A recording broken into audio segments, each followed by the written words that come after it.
આકાશવાણી ભુજ સમાચાર જાગૃતિ વકીલ વાંચે છે. નમસ્કાર.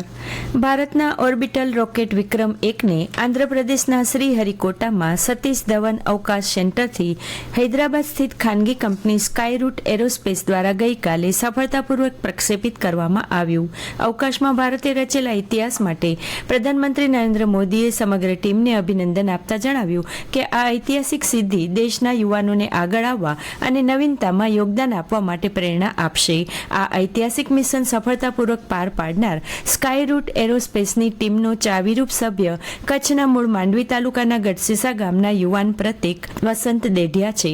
આ ઘટના બદલ દેશની સાથોસાથ કચ્છ, ભારત અને ગઢસીસાના લોકો વિશેષ ગૌરવ અનુભવી રહ્યા છે. એરોડાયનેમિક્સ અને ફ્લાઇટ મિકેનિક્સમાં માસ્ટર ડિગ્રી મેળવનાર પ્રતીક રોકેટનો ભ્રમણ કક્ષામાં ગતિમાર્ગ નિર્ધારિત કરવાની મહત્વની જવાબદારી નિભાવે છે. અગાઉ 2022માં વિક્રમ એસ રોકેટ છોડાયું ત્યારે પ્રતીકે રોકેટના પાથ ડિઝાઇનિંગની ચાવીરૂપ ભૂમિકા ભજવી હતી. સમગ્ર કચ્છમાંથી પ્રતીકને આ ગૌરવ આપવા બદલ અભિનંદન અને શુભેચ્છાઓ મળી રહ્યા છે. કચ્છ જિલ્લામાં ઓછા વરસાદને કારણે ઊભી થયેલ ચારાની અછત વચ્ચે રાજ્ય સરકારે પશુપાલકો માટે મહત્વપૂર્ણ નિર્ણય લીધો છે.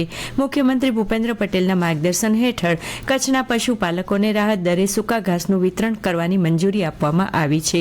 જિલ્લા કલેક્ટર અનિલ રાણાવાસિયાએ આ યોજનાની વિગતો આપતા જણાવ્યું કે એક ઘાસ કાર્ડ દીઠ વધુમાં વધુ 5 પશુઓ માટે પ્રતિ પશુ દરરોજ 4 કિલોગ્રામ સૂકું ઘાસ માત્ર ₹2 પ્રતિ કિલોગ્રામના રાહત દરે આપવામાં આવશે. પશુઓ માટે જરૂરી ચારો સરળતાથી મળી રહે તે માટે જિલ્લા વહીવટી તંત્ર દ્વારા તમામ તૈયારીઓ પૂર્ણ કરી દેવાઈ છે. વન વિભાગના વિવિધ ગોડાઉનમાં આશરે 28 લાખ કિલોગ્રામ ઘાસનો જથ્થો ઉપલબ્ધ કરવામાં આવ્યો છે. આ યોજનાનો લાભ મેળવવા ઈચ્છતા પશુપાલકોએ પોતાના ગામના તલાટીનો સંપર્ક કરી જરૂરી આધાર પુરાવા સાથે અરજી કરવાની રહેશે. ભુજ ખાતે કલેક્ટર કચેરીમાં યોજાયેલ સંકલન સહ ફરિયાદ સમિતિની બેઠકમાં જિલ્લાના વિવિધ પ્રજાલક્ષી પ્રશ્નોની વિસ્તૃત ચર્ચા કરવામાં આવી હતી. કલેક્ટર અનિલ રાણાવાસિયાના અધ્યક્ષસ્થાને યોજાયેલી આ બેઠકમાં રાજ્યમંત્રી ત્રિકમભાઈ છાંગા ઉપસ્થિત રહ્યા હતા.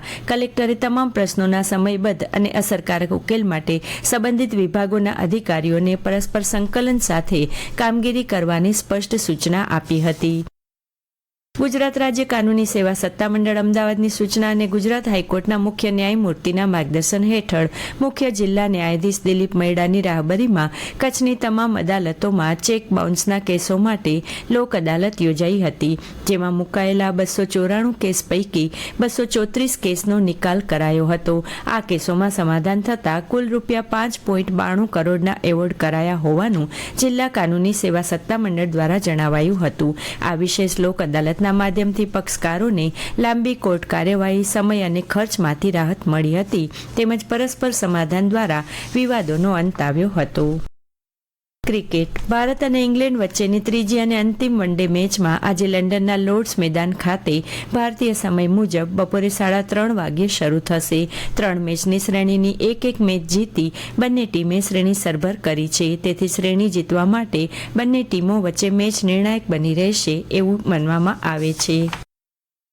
હવામાન વિભાગે રાજ્યમાં આગામી 7 દિવસ સામાન્ય વરસાદની આગાહી કરી છે. સક્રિય વેસ્ટર્ન ડિસ્ટર્બન્સ અને મોન્સૂન ટ્રફના કારણે સુરત, નવસારી, વલસાડ, તાપી, ડાંગ સહિત દક્ષિણ ગુજરાતમાં ભારે વરસાદની શક્યતા પગલે યલો એલર્ટ અપાયું છે. જ્યારે અમદાવાદમાં હળવા વરસાદની સંભાવના છે.